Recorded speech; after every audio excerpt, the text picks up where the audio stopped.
안녕하세요, 사월이 아빠입니다. 오늘 리뷰해볼 작품은 최인훈의 광장입니다.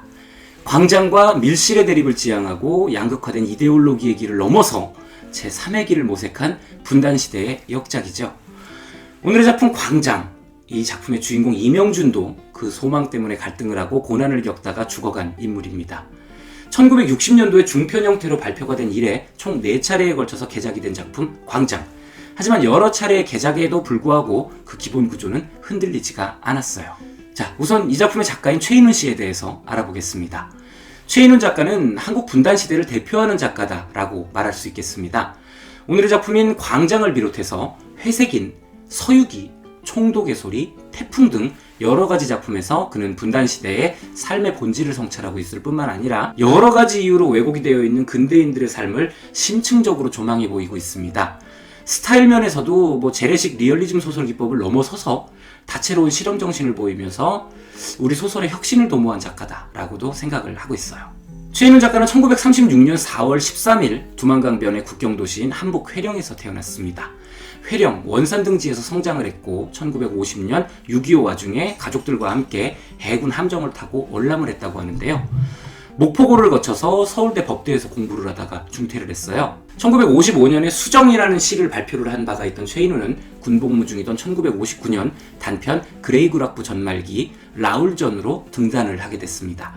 그 후에 1960년작 광장부터 1994년작 화두에 이르기까지 여러 편의 소설, 희곡, 비평, 에세이 등을 발표했지요.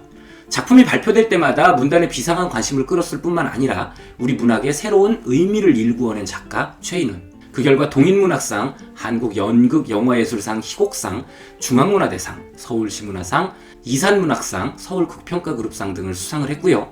서울예술대학 문예창작과 교수를 역임한 바가 있습니다. 최인훈 작가는 대장암으로 투병 중이던 2018년 7월 23일 가족들이 지켜보는 가운데 타계했습니다. 장례는 문학인장으로 치러졌고요. 타계 후에 금관 문화훈장이 추서되었다고 합니다. 자, 그럼 이제부터 작품에 대해서 이야기를 나눠보겠습니다. 이 작품은 광장과 밀실로 상징이 되는 대립의 해소를 통해서 제3의 공간 내지 제3의 길을 발견하고자 하는 주인공의 희망과 현실적 좌절이 기본 골격을 이루고 있습니다. 이 작품을 이해하기 위해서는요, 광장과 밀실의 개념이 상당히 중요한데요. 자, 광장은 집단의 삶입니다. 그리고 사회적인 삶을 상징하고요.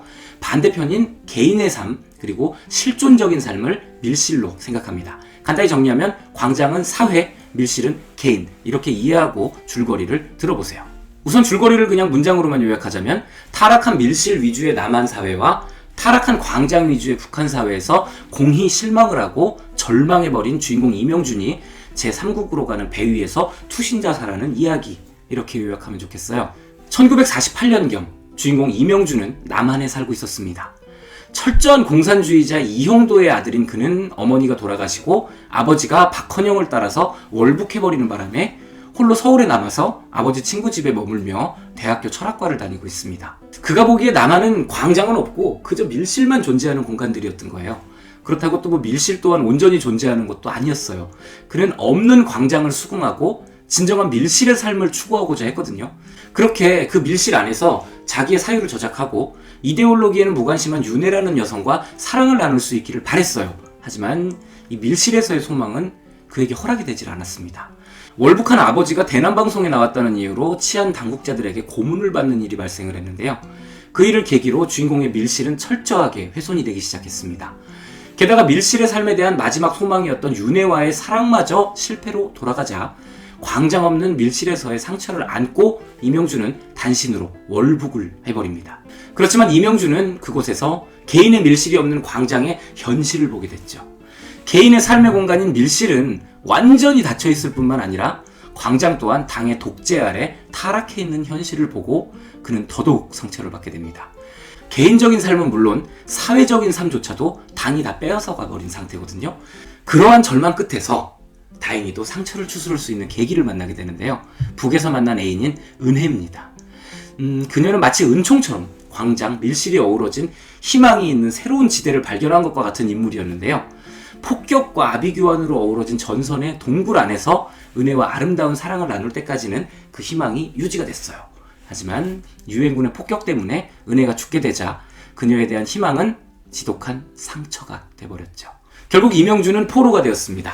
그리고 석방이 될 무렵 남한도 북한도 거절을 한 채 제3국을 택하게 됐고요. 어느 한쪽만을 강요하는 이데올로기의 상황을 견뎌낼 수 없었던 주인공 이명준이 제3국으로 향하는 배 위에서 투신하여 자살하는 것으로 이야기는 끝이 납니다.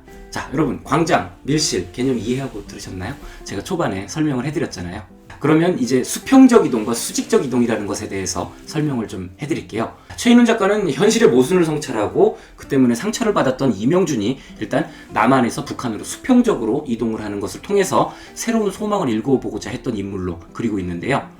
광장을 없애고 밀실로 스며든 남쪽의 삶, 그러나 밀실마저 온전하지 못한 남쪽의 삶에 대한 혐오가 그로 하여금 북쪽으로 수평 이동을 하게 했던 겁니다. 하지만 개인의 밀실을 폐쇄시켜버린 채 집단적인 광장만을 강요하는 북쪽의 삶, 그러나 광장마저도 철저하게 타락해버린 북쪽의 삶에 분노가 치밀었을 때 그는 갑자기 갈 길을 잃어버리게 됩니다. 남이 싫어서 북으로 갔지만 북도 싫어, 어디 갈 데가 없습니다. 이 시점에서 이명준에게 열린 길은 없었습니다. 어디로 갈 것인가? 일단 제3의 길을 택했지만 그것은 추상일 뿐 현실일 수는 없었습니다. 다시 말해서 당시 지구상에 자본주의와 공산주의라는 양대 이데올로기를 넘어설 수 있는 제3의 이데올로기는 존재하지 않았던 거거든요. 그렇다고 20대 중반의 철학도가, 게다가 포로가 제3의 이데올로기를 새롭게 만들어가지고 사회를 건설해 나갈 수도 없는 노릇이었잖아요. 결국 이명준은 이데올로기라는 암초에 걸려서 꼼짝도 하지 못하게 된 형국이었던 겁니다. 그렇게 그에게 이 이데올로기의 길은 닫혀 있었어요. 그렇다면 다른 길은 없었을까요? 이 시점에서 작가 최인훈 씨는 사랑의 길을 발견합니다. 주인공 이명준이 그토록 소망을 하던 광장과 밀실이 어우러져 있는 삶의 소망스러운 지평을 은혜에게서 발견하게 되는 장면이 나오는데요. 이 부분에서 이 내용은 아주 뚜렷하게 그려지고 있습니다. 그렇지만 이데올로기에 의해서 훼손이 돼버린 이 현실에서의 사랑이라는 것은 결국 상처뿐이었죠. 후반부에서 이명준이 제3국행으로 떠나는 배 위에서 하늘을 날아가는 갈매기를 보게 되거든요. 이 은혜 같은 경우에는 이데올로기의 포화 속에서 사랑을 상실한 채 추락했죠. 죽었잖아요.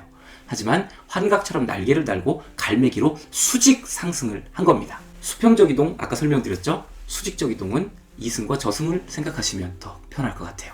결국 현실에서의 수평 이동에서 의미 있는 새로운 공간을 발견할 수 없었을 때에는 불가피하게 수직 이동을 꿈꾸게 된다라는 얘기입니다. 이명준이 하늘의 갈매기를 봤을 때 눈 아래 바다에는 문득 잃어버린 광장들이 다가오기 시작했습니다.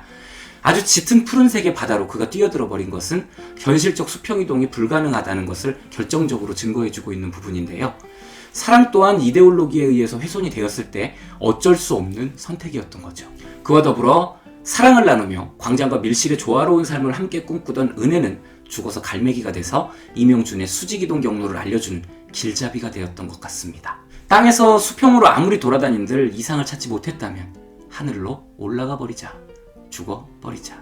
그에 따라서 수직 하강이동을 한 이명준, 바닷속으로 들어갔죠? 죽어서 무엇이 됐을까요? 그 역시 은혜를 따라서 갈매기가 됐을까요? 알 수가 없죠. 이데올로기와 사랑이 더 이상 암초가 아닌 상태, 서로 교감하며 조화를 이루어 새로운 삶의 지렛대를 형성해 나가는 상태, 그리하여 인간 삶의 진정성을 추구하고 누릴 수 있는 상태, 그 제3의 길에 대한 성찰과 모색이 절실히 요구되는 소설 광장의 핵심 메시지는 죽음으로써 살아나고 있는 것이 아닌가 생각합니다. 네, 여기까지가 오늘의 작품 최인훈의 광장 리뷰였습니다. 수험생 여러분께도 도움이 좀 됐으면 하는 바람이 있습니다. 4월의 아빠는 또 다른 작품으로 여러분을 만나러 오겠습니다. 즐겁게 감상하셨다면 구독, 좋아요 꼭 부탁드리고요. 댓글, 알림 설정까지 부탁드리겠습니다. 감사합니다.